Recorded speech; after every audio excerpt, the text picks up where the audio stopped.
Okay, I am recording now.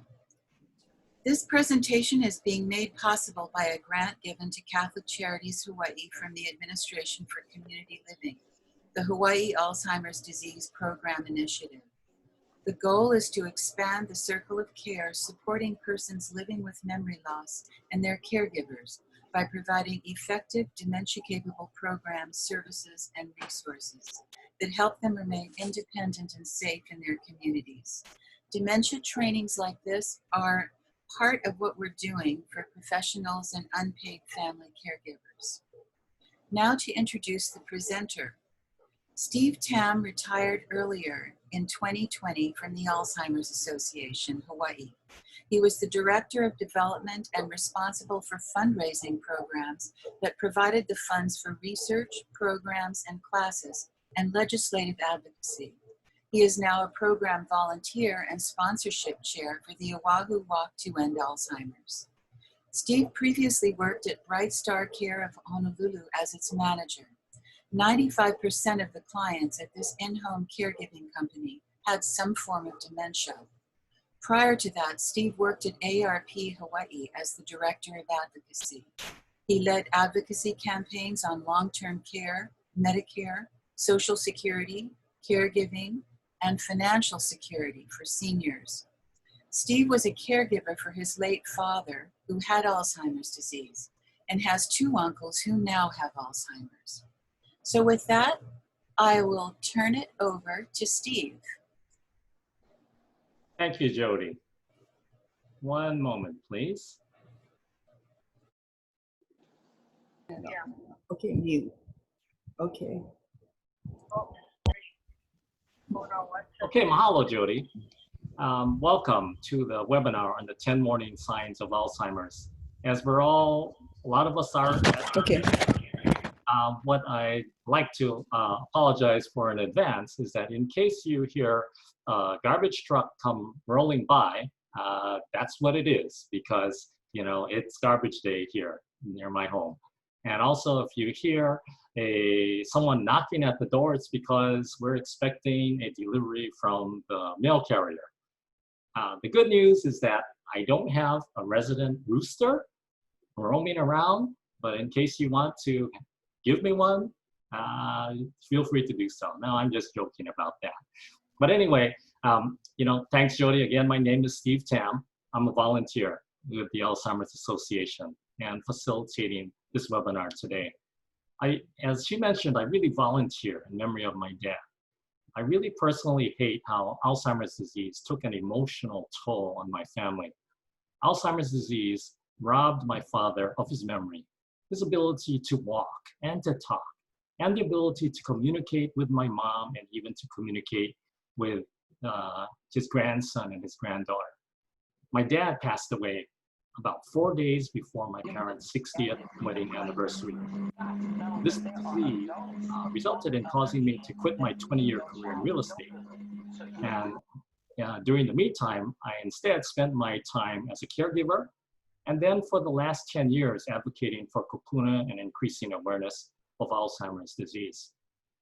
While I've retired from the Alzheimer's Association, I remain personally committed to the Alzheimer's Association and helping families affected by this disease.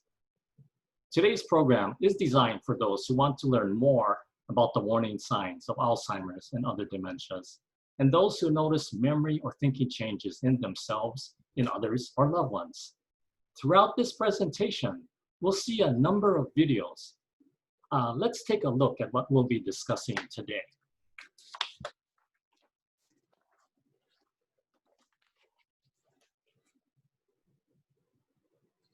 Today, we're going to explore the most common warning signs of Alzheimer's to help you be more informed about what is normal aging and what is not. By the end of today's program, my hope is that you'll be able to describe typical age-related memory, thinking, or behavior changes, recognize common warning signs of Alzheimer's and dementia, discuss the tips for approaching someone about memory concerns, explain the importance of early detection and benefits of diagnosis, identify possible tests and assessments for the diagnostic process, and then also be able to provide you resources at the Alzheimer's Association. Throughout today's presentation, we'll periodically check in with the Garcias.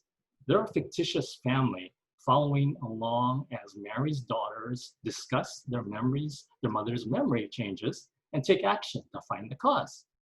Please note that the Garcias' experience might be common, but it does not represent the exact experience for everyone, as situations may vary from person to person.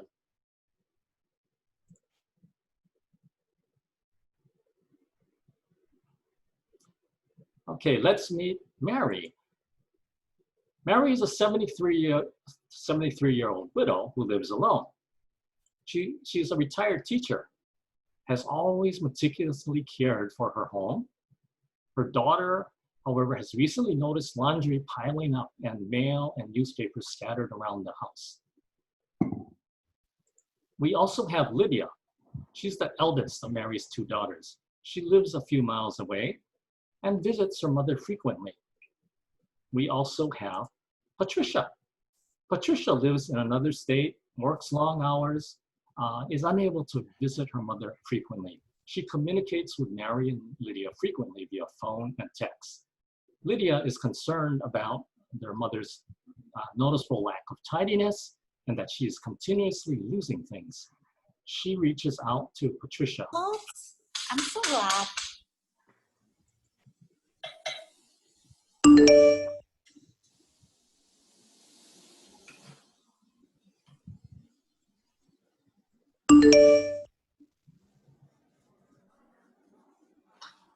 You can finish this. It's important to note that although this is a fictional scenario, Dr. Stephen Salloway is in fact a real MD who has been recognized as a leading expert in aging, also in Alzheimer's disease and other memory disorders. Let's hear what he has to say. As we get older, cognitive problems become more noticeable for almost everybody, and it can vary from person to person. Typically with age, people have trouble coming up with the word they want right when they want it. They have trouble remembering names, and they don't think quite as quickly. What's more concerning, or what might be the beginning of a memory problem, is people have a lot of trouble coming up with words or names, and it's happening more frequently, and the words or names don't necessarily come to them later. And then they start misplacing things, but not just once in a while, because we all misplace things, but more often. And it begins to interfere day to day. That should be a warning sign for people that this might be the beginning of a memory problem. We're all here today to learn more about dementia and Alzheimer's and identify common warning signs of the disease. You may have heard the terms dementia and Alzheimer's used interchangeably. While they are related, there are significant differences between the two. Let's hear about more about this from some dementia and Alzheimer's experts.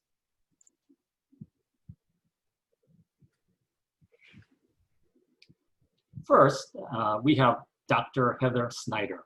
She's going to discuss what dementia is. Dementia is the umbrella term for an individual's changes in memory, thinking, or reasoning. There are many possible causes of dementia, and Alzheimer's is the most common cause. Other causes of dementia are vascular dementia, which is marked by changes in the blood flow in the blood vessels in the brain. Dementia with Lewy bodies, identified by specific brain changes throughout the brain that include the buildup of a protein known as alpha-synuclein. And frontal temporal dementia, which is marked by brain cell loss in the front sections of the brain or the frontal lobe. Each type of dementia may have distinct characteristics to cause specific behaviors in the individual, but there is also some overlap in behaviors among the types of dementia. Alzheimer's is the most common form of dementia, accounting for more than 80% of all cases. Next, we have Dr. Dean Hartley. He's going to explain to us what the disease is and what it looks like in the brain. More than 100 years ago, Dr. Alois Alzheimer's described specific changes in the brain, what we call the formation of plaques and tangles. Now, Alzheimer's is a progressive brain disease that's marked by these key changes and is thought to impact memory, thinking, and behavior. The brain has three main parts: the cerebrum, the cerebellum, and the brainstem. Each one plays a role in how the body functions. The cerebrum fills up most of your skull. It is part of the brain most involved in remembering, problem-solving, thinking, and even feelings. There are about 100 billion nerve cells, or neurons, throughout the brain that transmit messages in order for us to create memories, feelings, and thoughts.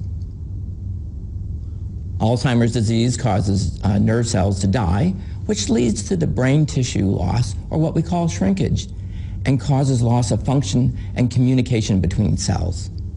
These changes can cause the symptoms of Alzheimer's disease, such as memory loss, problems with thinking, planning, behavioral issues, and even at the end stages, problems with swallowing.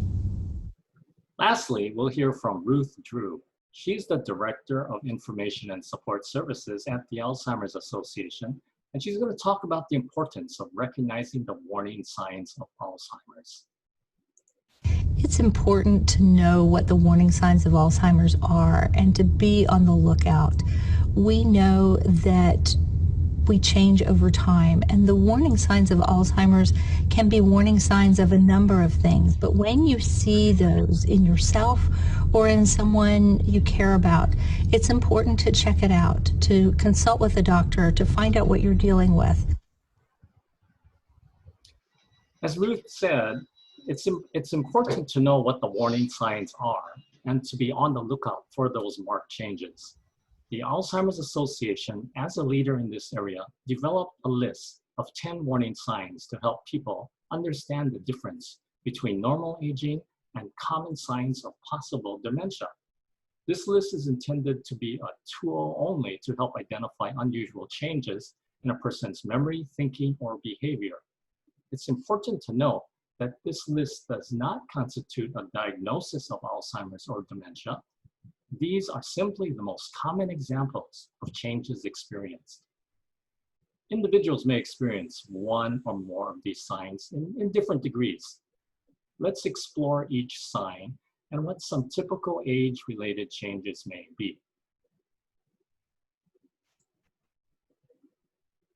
The first sign, memory loss that disrupts daily life.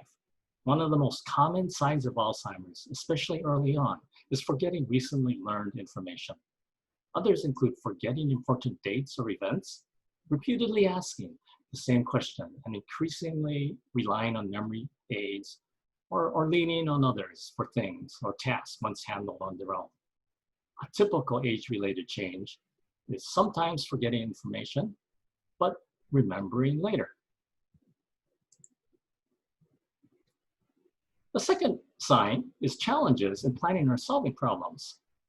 Some people may experience new difficulties in executive functioning, including developing or following a plan, or difficulty concentrating. Conversely, a more typical age-related change is making occasional errors when managing bills or doing household finances.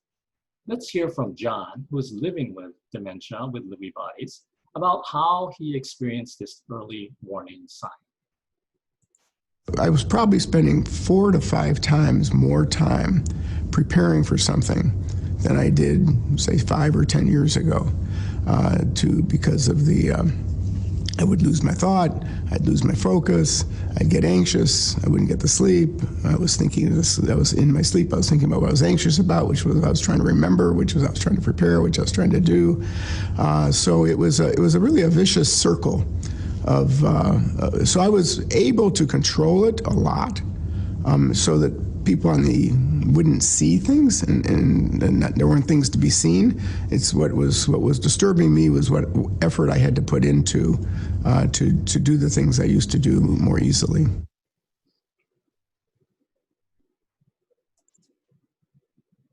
The third warning sign, difficulty completing familiar tasks.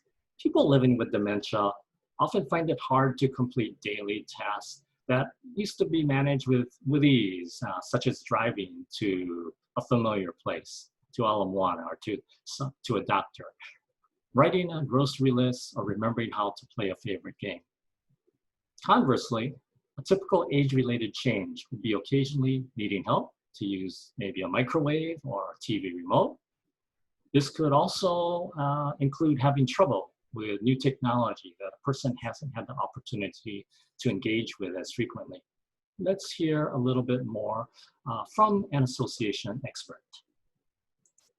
Some people have difficulty with math or with reading in a way that's unusual to them.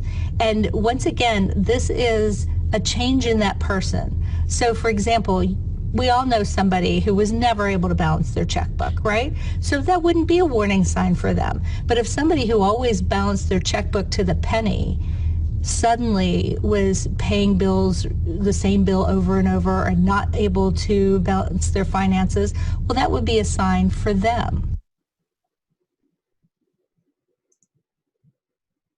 The fourth sign, confusion with time or place.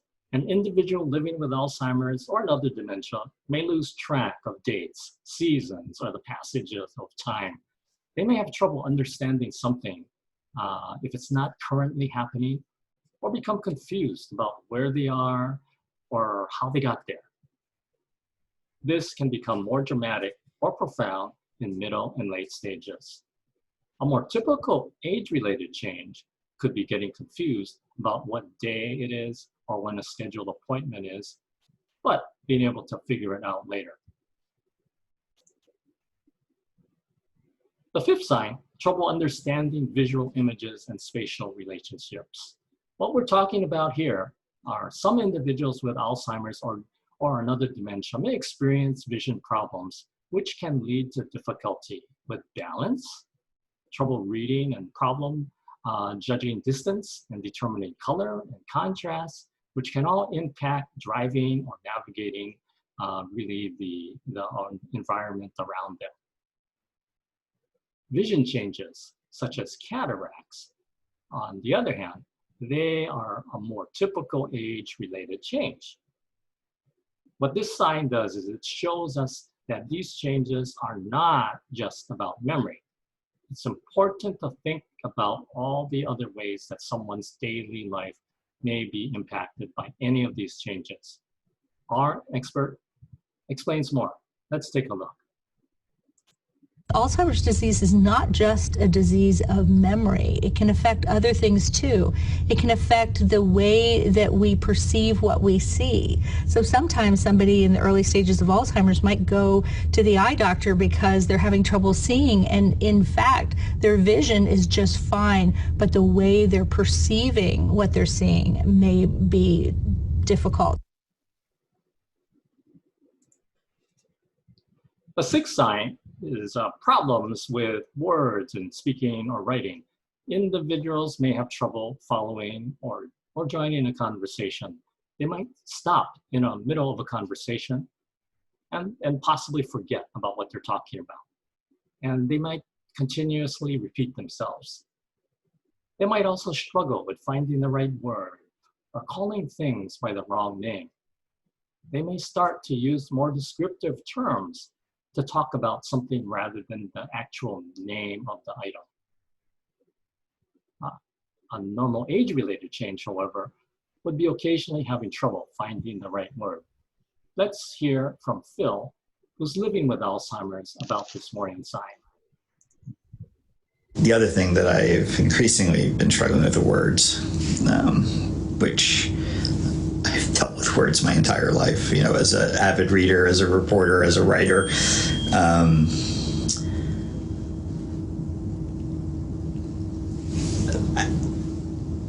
I struggle with them now.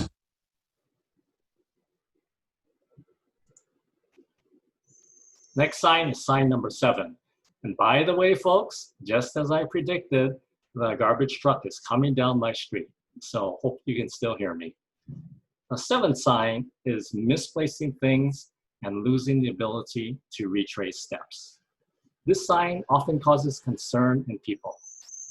I want to clarify that this is not about just losing your keys on occasion, misplacing things from time to time, but retracing steps to find them, that's a normal age-related change. A person with Alzheimer's disease may lose things and not be able to recall when it was last seen or identify the location where it was placed. Or he or she may put things in unusual places, such as putting shoes in the refrigerator or the freezer. Because of the lack of executive function and awareness, the person may grow increasingly suspicious of others and start accusing others of stealing, and to do so more frequently over time. Let's hear from Ruth Drew again to explain this side further.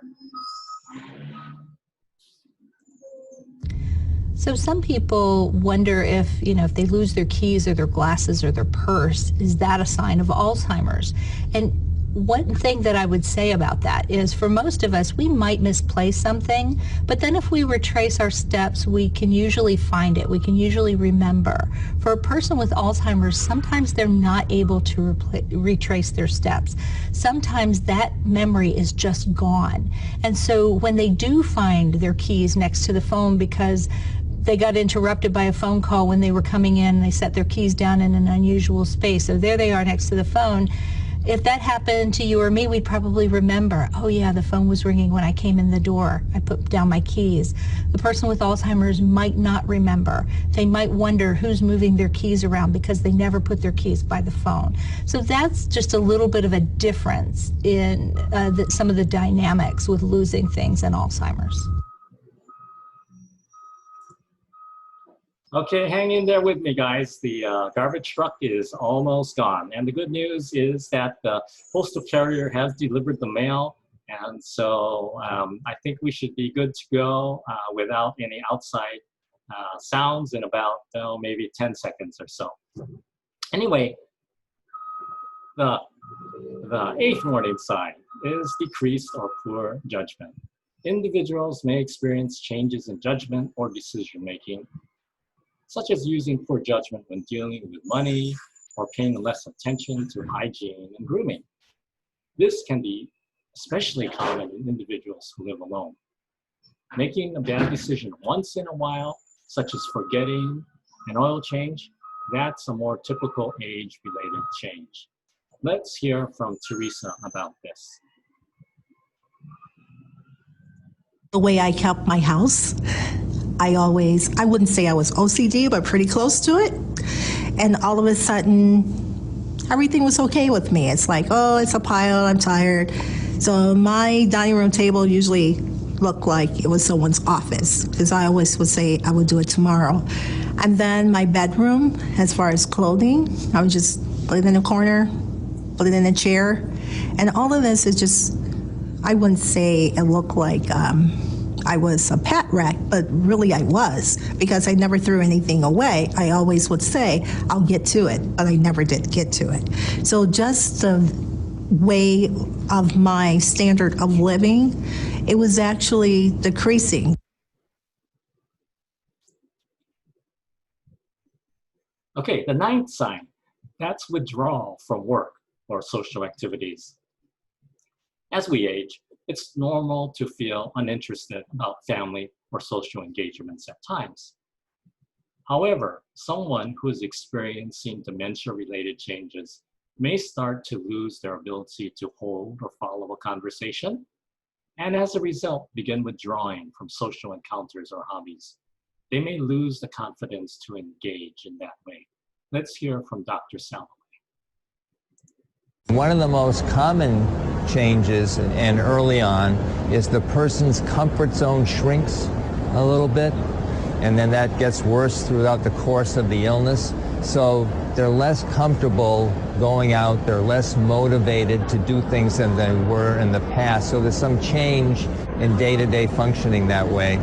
I think people also lose confidence in their cognitive abilities, because they may not recognize someone or know their name or find the right word, and they'll feel awkward, and they don't want people to notice that, so they feel more comfortable at home or in situations with family where they're very, very comfortable, that wouldn't concern them.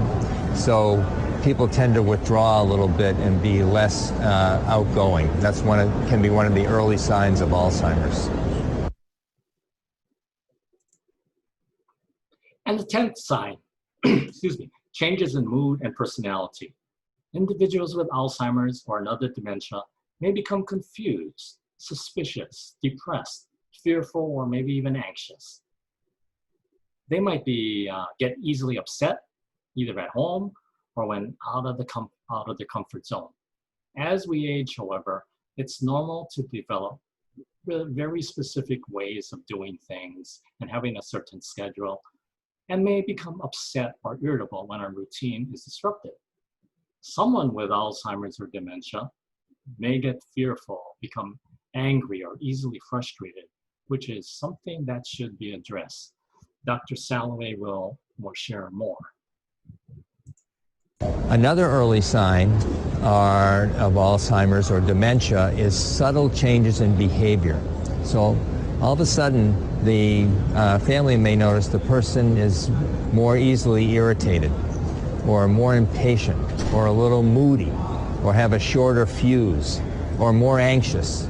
Now, there's lots of things that can cause that, but often that can be an early symptom of Alzheimer's or go along with the early symptoms of memory loss.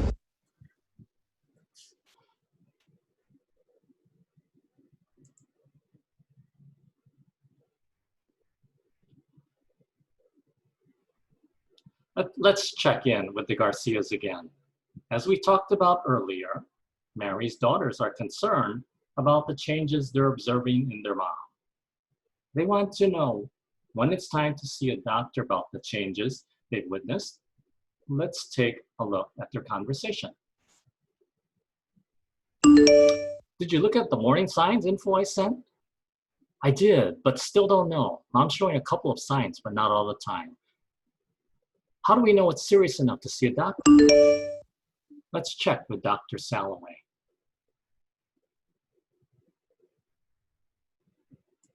Memory is not all or none, especially when there are early symptoms or signs. So on a good day, people might function very well and not really no one notices there's a memory problem. But on other days, especially if they're tired, then things become more noticeable. So memory is variable. It's not all or none.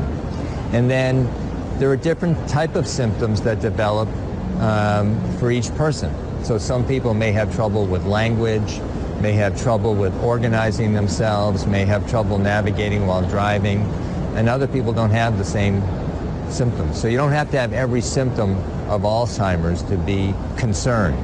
And I think the most important thing is determining what has changed from that person's normal level of functioning. And usually people have a pretty keen sense of, what they can normally do well. And then when either they or the family notice that there has been some change from that usual pattern of functioning, that should be a warning sign to people. But they don't have to check off all the boxes.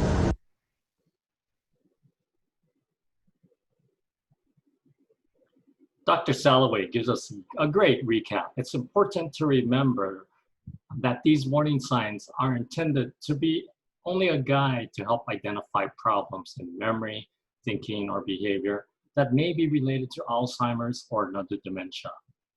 Individuals may experience one, all, or some of these signs in varying degrees and in numerous or single occurrences. They do not have to experience them all for there to be concern. It's important to discuss any changes in memory, thinking, or behavior in either yourself or someone else with a doctor. Our next topic is early detection. It's key that we pay attention to what's going on with our own cognitive health and not dismiss any changes that we may be experiencing as normal aging, as well as that of our loved ones around us. And any changes that's unusual for your level of functioning or that of someone around you is cause for concern. Many times, friends and family are the first to notice changes in someone's memory, behavior, or other abilities. In this module, I want to discuss why it's critical to address any observed changes early and to seek answers from a medical professional. Sometimes the person exhibiting symptoms isn't aware or may not have the insight to know that they're experiencing changes, which is why having an outside perspective is so important. This is especially important for individuals who live alone or are far away from family and friends. Let's listen as Dr. Salloway discusses this, and then hear from another care partner who was the first to notice changes in her husband. You know, it's a very interesting phenomena that people who have memory problems are often less aware of it than family members or their friends who know them well. One of the reasons for that is our ability to monitor ourselves, which is an important part of brain function, decreases when we start having memory problems. Not in everybody, but commonly, and more than half the people with memory problems. And so the person is just not keeping track of the trouble they're having day to day. But the family members are, you know, paying attention. If they're paying attention, they see, boy, this is starting to happen a lot, and the person's not aware of it. So the family's more aware, and they may talk to their loved one about it, and they say, you know, I've noticed you've been repeating yourself. And they say, I'm not repeating myself. And that could either be due to the fact that they're not aware of it, or they may not want to acknowledge it. I was all adamant about what was happening to Daryl. I wasn't sure. I didn't know. And this wasn't the person that I know. This wasn't the person. Daryl was my husband was very, he always had to be building or designing or working with his hands. And it was getting to the point where he wasn't, and he was becoming very frustrated when he was forgetting to do things or go places.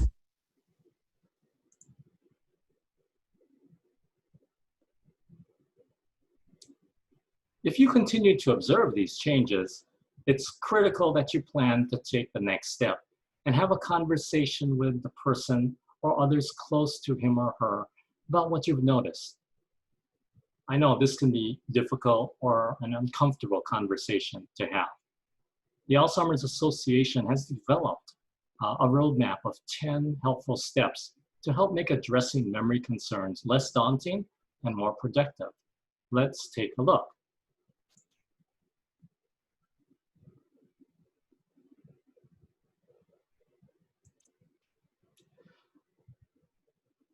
Start by assessing the situation.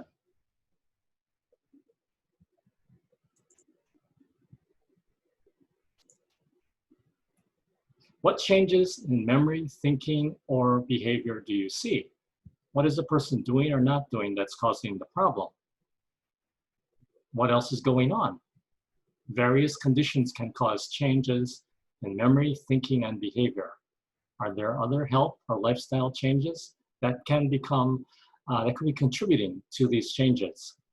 It could be stress, diabetes, or changes in medication.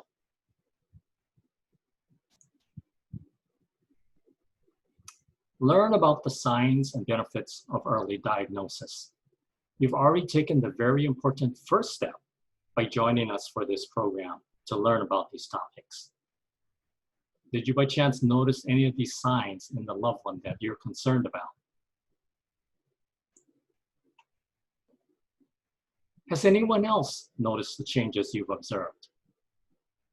It's a good idea to talk with friends and family. What, if any, changes, have they noticed? Next, prepare to have a conversation.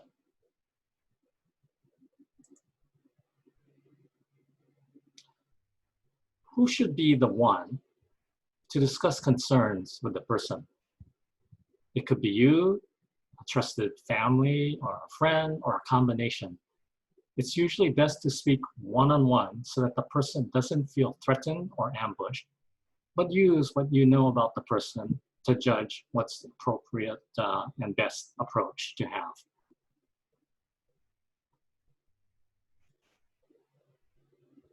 When and where should the conversation be held? it's important to have that conversation as quickly as possible. In addition to identifying a date and a time, think about where you think the person will be most comfortable when you talk to them. 7, what will you or the person having this talk or conversation say? You may want to build up something of a script or talking points. Consider the following questions. I've noticed that you're repeating yourself, and I'm concerned. Have you noticed this? Are you worried? How have you been feeling lately? You haven't seemed like yourself. I noticed you don't go out gardening anymore, and it worries me. Has anything been happening, that is causing you concern? 8, offer to go with the person to the doctor. Ask the person to see a doctor and offer to accompany them. Try to use encouraging words, such as, there's a lot of things that could be causing this. Let's see if the doctor can help us figure out what's going on. The sooner we know what's causing these problems, the sooner we can address it. I think it would be good for both of us and our peace of minds if we talk to a doctor. Number 9, if needed, have several conversations. Really don't be discouraged. If the first conversation is not as successful as you'd hope, what you can do is write down, take notes about what was said, and so that you can prepare for any future conversations. Don't dismiss the changes you're noticing simply because the person is reluctant to address them or the conversation really didn't go as planned. Next, reach out for support. You can turn to the Alzheimer's Association. We have a 24/7 helpline to talk with master's level clinicians who can provide reliable support and information, including about how to have this important conversation.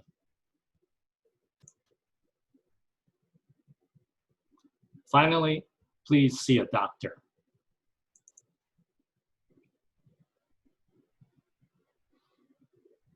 Most people address concerns about memory, thinking, and behavior with the primary care physician first. However, in some cases, the primary care physician may refer the person to a specialist for further evaluation. Some examples of these specialists include geriatricians. They're the ones that have training in medical care for diseases and conditions common among older people. There's neurologists who specializes in diseases of the brain and of the nervous system. There's people called neuropsychologists who can assess, diagnose, and treat psychological disorders associated with brain-based conditions. There's also psychiatrists who specialize in disorders that affect mood or the way the mind works, and also psychologists with special training in testing memory and other mental functions.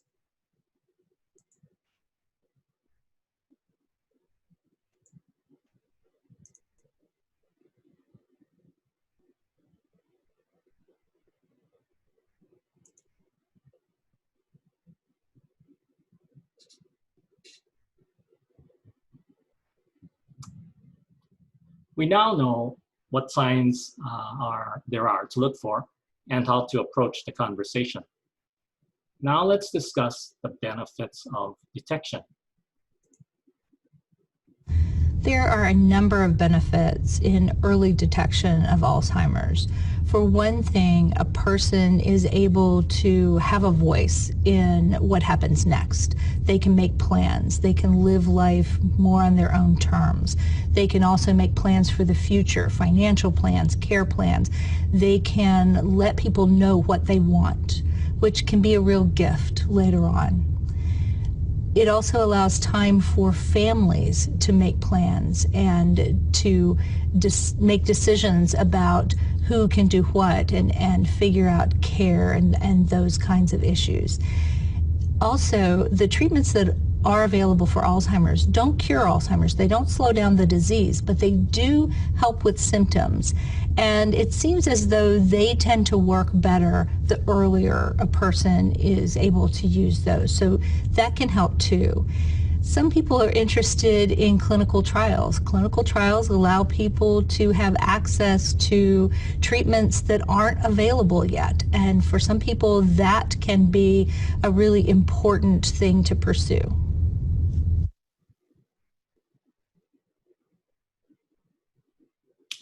Paying attention to changes you notice in people, especially regarding memory, thinking, or behavior, is important for early detection. If you do observe unusual behaviors or occurrences, take action by having a conversation about what you've observed. Please consider using the 10 steps to approach memory concerns that we discussed as a guide for the conversation. Please customize it so that you're approaching the person in the best and most supportive way possible. There's a number of benefits to early detection, such as planning for the future, access to treatments for symptoms, and participation in clinical studies. Now let's take a look at what may be involved in the medical process to determine the cause of symptoms. Let's start by testing your knowledge.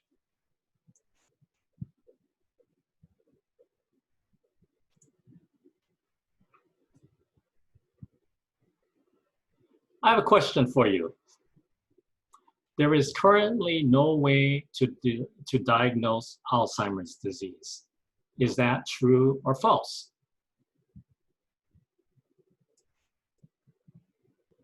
The answer is false.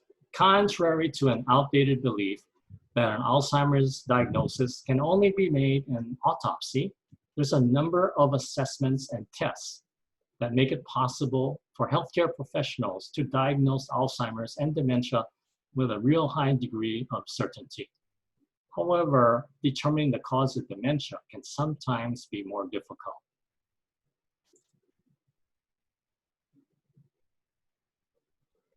Here we're going to explore some possible steps of the diagnostic process.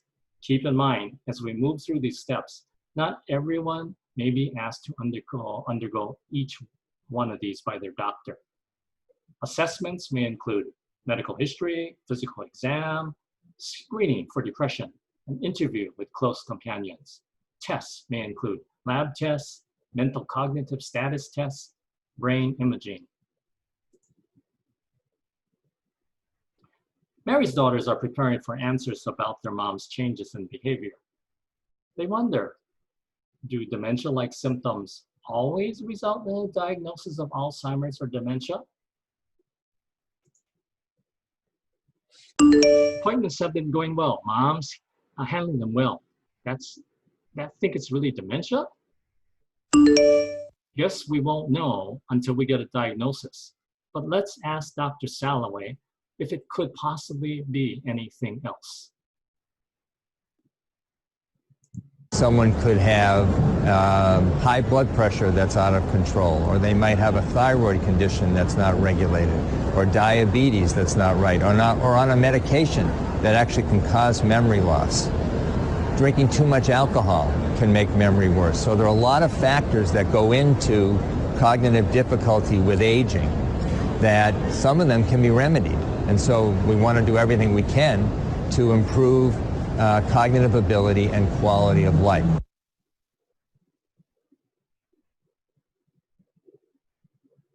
Okay, let's review.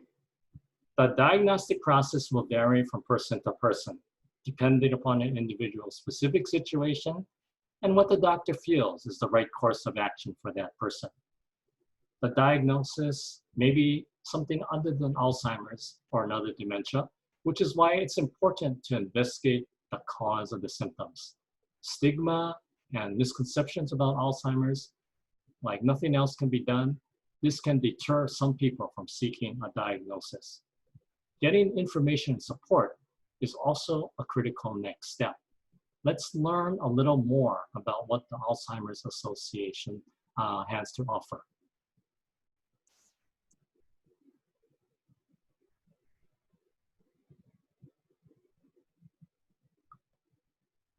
So if the diagnosis is Alzheimer's, what's next? Let's see what Mary's daughters, Lydia and Patricia, do. I call, but your voicemail, got your voicemail.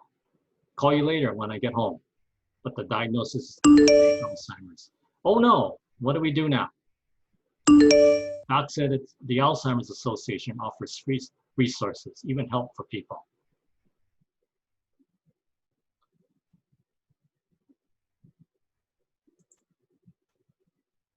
The Alzheimer's Association is all across Hawaii, on every major island, and across the US as well too, providing direct service to individuals and families facing this disease.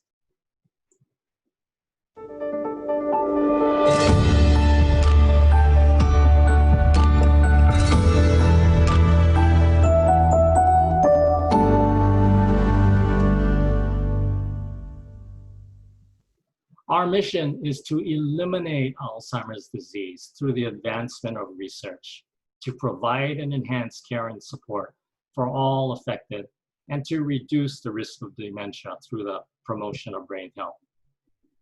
And our vision, it's a world without Alzheimer's disease and all other dementias.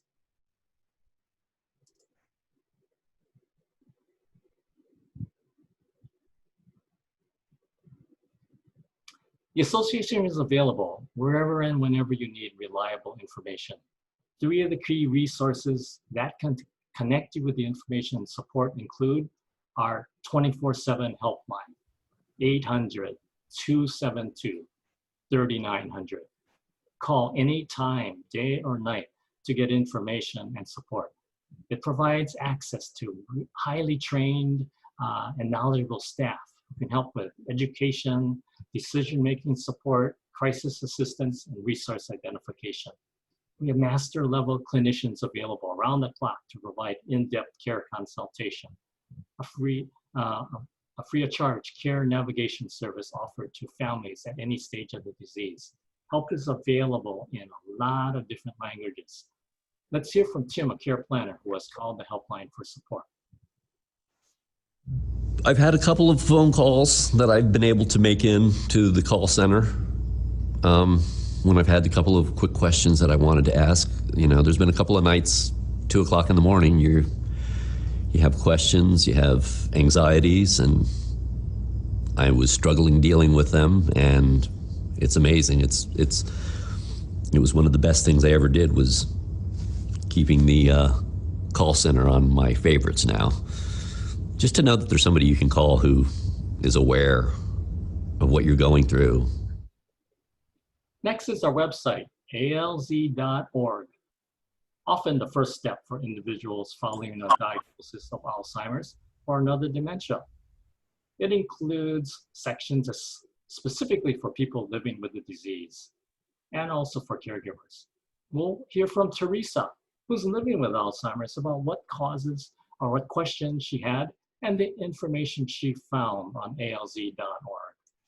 When I went to the Alzheimer's Association website, which is alz.org, there I was trying to find out more about what was Alzheimer's, what really is this disease, what is younger onset Alzheimer's, what is dementia, is there a cure, how long has this been around, how many people are affected by this, where can I go for resources, where can I go for help, what do I do with this? How can I handle this? Is there more people like me out there? Is there someone that I can talk to if I need to? And there I found the support line that's 24 hours a day. And there I found where I can go for workshops, where I can go and read things and postings that people have done, where I can find out what events is happening in the Alzheimer's Association, where I can see how it's affecting people around the globe.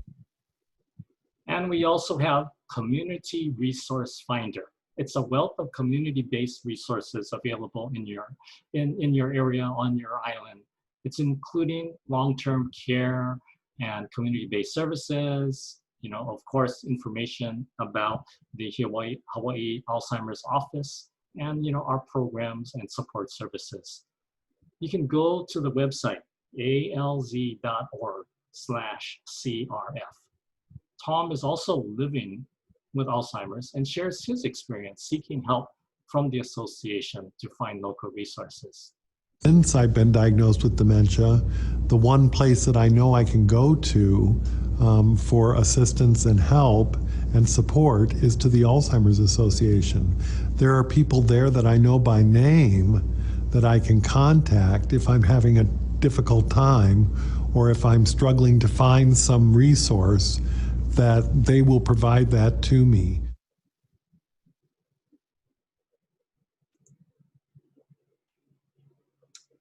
Now that we've taken a basic look at Alzheimer's disease and what resources are available, let's talk about how you can take action.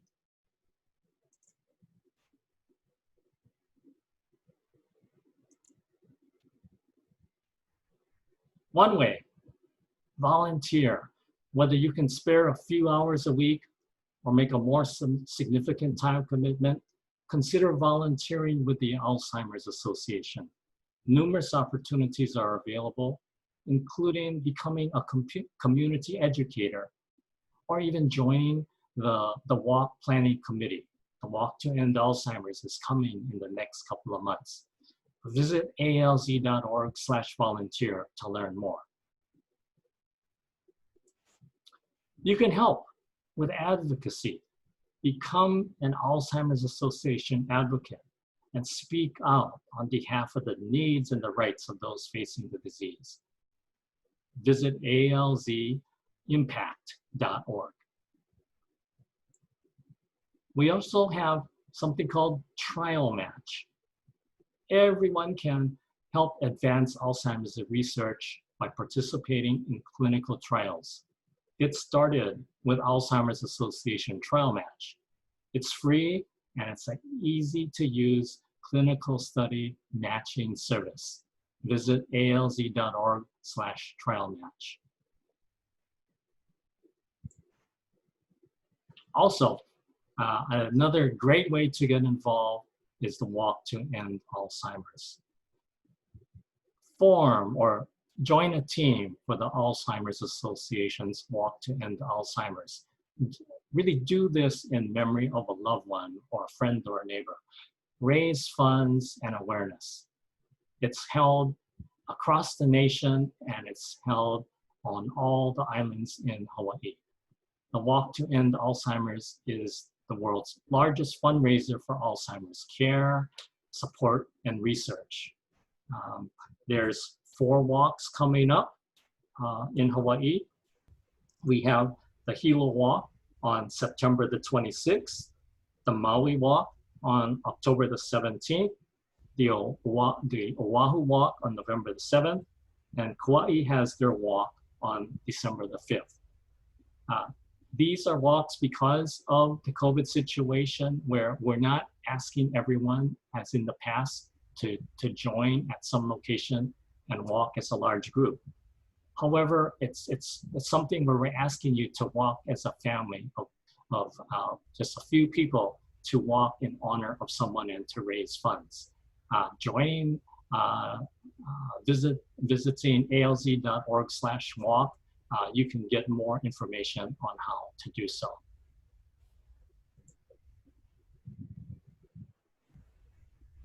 Okay, that concludes the 10 warning signs of Alzheimer's presentation. Jody, I will turn it back to you.